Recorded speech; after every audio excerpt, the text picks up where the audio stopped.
Morning everyone, welcome back to David at Go To Hobbies. I wanted to talk to you about my poor little girl, Shih Tzu dog that had a UTI infection. The reason why I want to talk to you is so people that have pets or dogs realise the telltale signs before it happens and to try and catch it earlier enough so it doesn't get bad. My doggy had a really bad UTI and she was really poorly. It was quite touch and go at times. She had a temperature of nearly 40 degrees and that is critically hot for a dog. It is one of those temperatures that possibly they could fit at and die. Touch wood, she was alright and she's come through this. Allow me to explain more about how things can be made better. Know your dogs. Know your dog. If it goes off its food, don't think it's just because it's having an off day. One day, yeah. 2 days, no. I should have listened to my gut feelings and I should have known better, but I've only got myself to blame. So this started probably a Wednesday or Thursday one week. She stopped eating and she was still drinking, but she was sort of hot to touch and I didn't pick up on it. But a UTI is a viral infection and they fight it with antibiotics. So you need to get your dog to the vet as soon as possible when your dog is not feeling well. When you see the dog is not like herself or himself. Do this as soon as you can, because at the end of the day it will possibly save your dog's life. So a UTI is a uterus tract infection, and sometimes she used to bleed with a little bit of wee-wees. She used to have a little bit of blood. That was possibly infection, but I didn't pick up on this time and I should have done, and I've only got myself to blame. So the signs were there, but I didn't pick on it, and I kicked myself for doing it. And I'm annoyed with myself for not seeing it and realising it sooner. So I held my hand up, and I wish now I could have turned back time and stopped this from happening and got it so bad. But hopefully I've learnt the lesson. So I'm trying to prevent you from getting this with your dog. So if your dog starts passing blood in a wee, or his wee, sorry, it won't be a he, sorry, what I was saying, because it's a girl dog. So sorry about the mistake.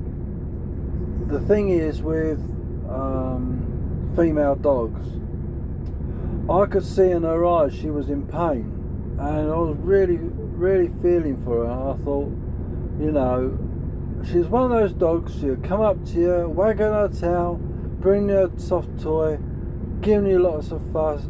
That's my dog, what she's like normally.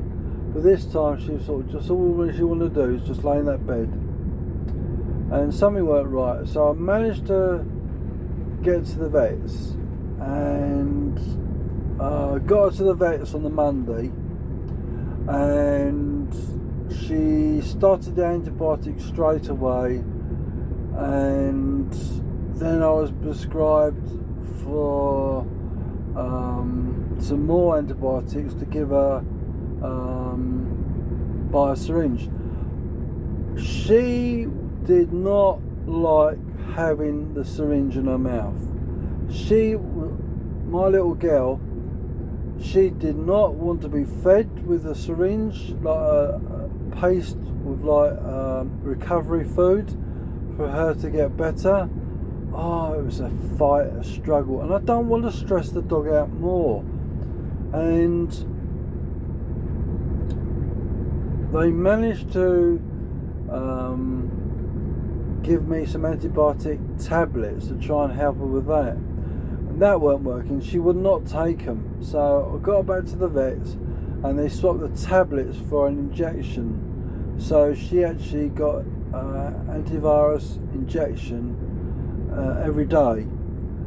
And the problem is, my vet, if they kept her in, there'd be no one with her overnight.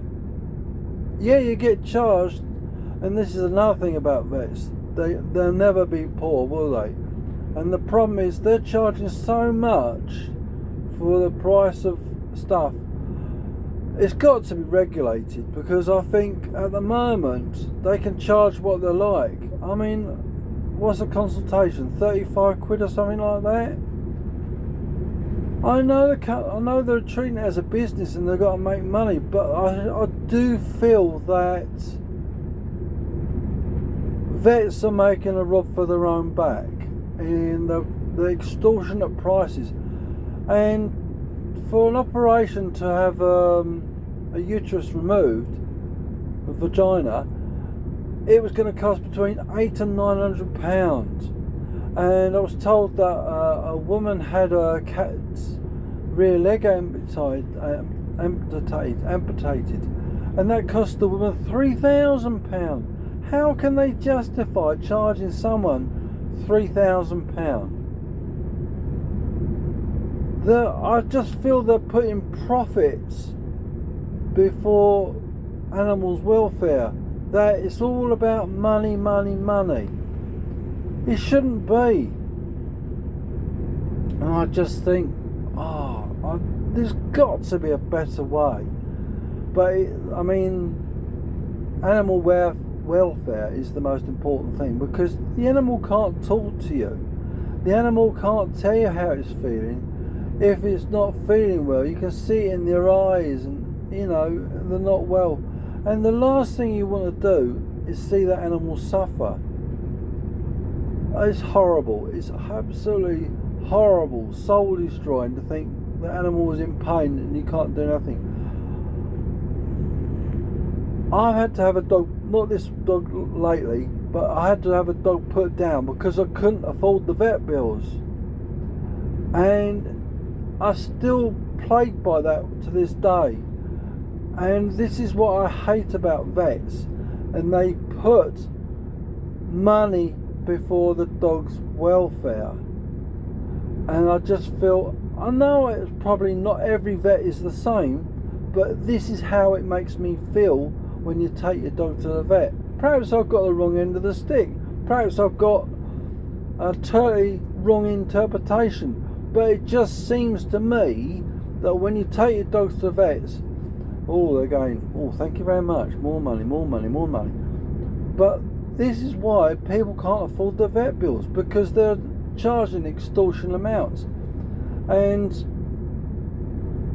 I just feel that, why do they have to charge so much money? Is there anyone on YouTube can tell me why they're charging so much money? Is it the medicines that they're having to pay? How much money are they making on the medicines?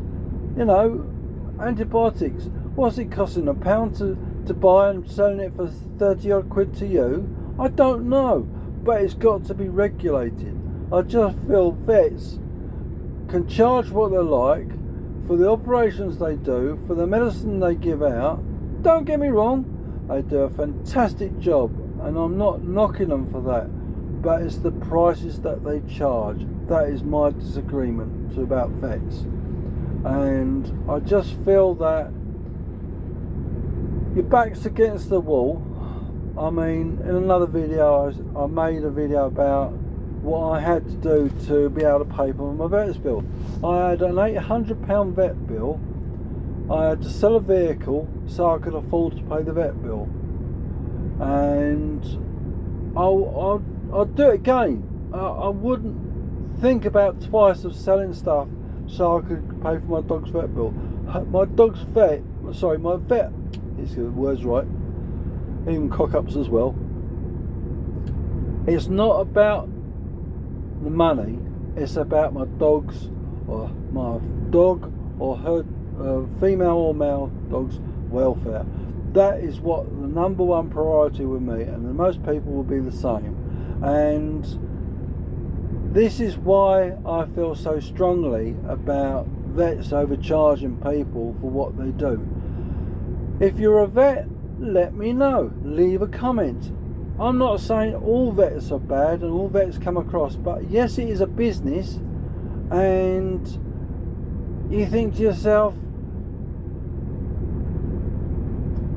I've heard stories that some vets have got homes in the Caribbean or homes in, out in another country.